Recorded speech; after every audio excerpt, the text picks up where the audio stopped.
चंपा चमेली का चनार छो जवानी देखने है छकंटर लगे जखन चले छी तो जींस लगा के बैंड भ जाय छे गोल लगे चंपा चमेली का चनार छो जवानी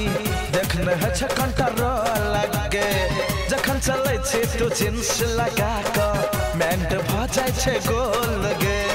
तोहर चक्कर में हम गे पता रखी हरदम रहे छी बेहोश गे तोहर चक्कर में हम गे पता रखी हरदम रहे छी बेहोश गे लीची के रस पिया बहु गोरिया फ्रूट सेंटर में लीची के रस पिया बहु गोरिया फ्रूट सेंटर में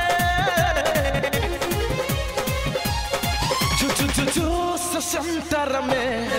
घूस सेंटर में जूस सेंटर में घूस सेंटर में जूस सेंटर में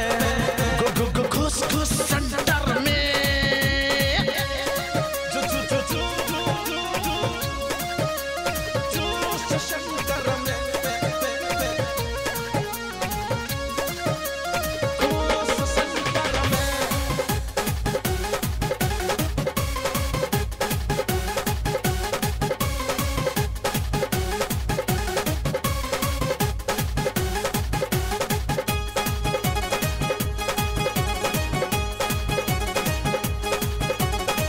एप्पल के लेबही की लेबही तू मैंगो के लेबही कवा न रस गे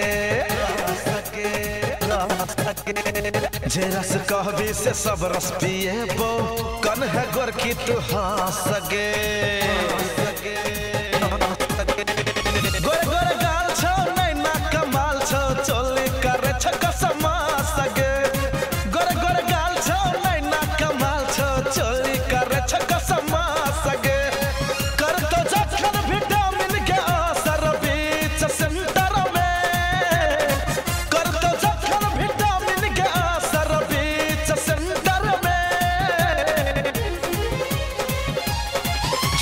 जूस सेंटर में घूस सेंटर में जूस सेंटर में घूस सेंटर में जूस सेंटर में घूस सेंटर में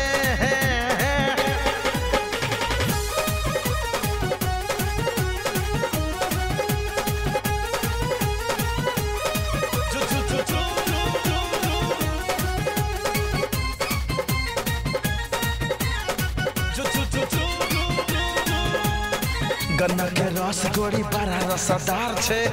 आप लेबही की फूल लगे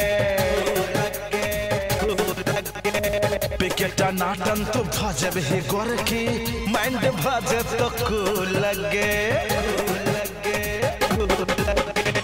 हमरा अपना भतार बनले सुन हमारा बुलाबू लगे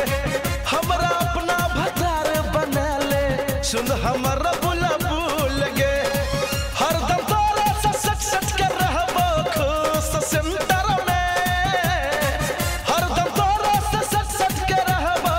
खुश सेंटर में जूस सेंटर में खुश सेंटर में जूस सेंटर में खुश सेंटर में जूस सेंटर में घुस सेंटर में लीची के रस पिया बहु गोरिया फ्रूट सेंटर में लीची के रस पिया बहु गोरिया फ्रूट सेंटर में जूस सेंटर में घुस सेंटर में जूस सेंटर में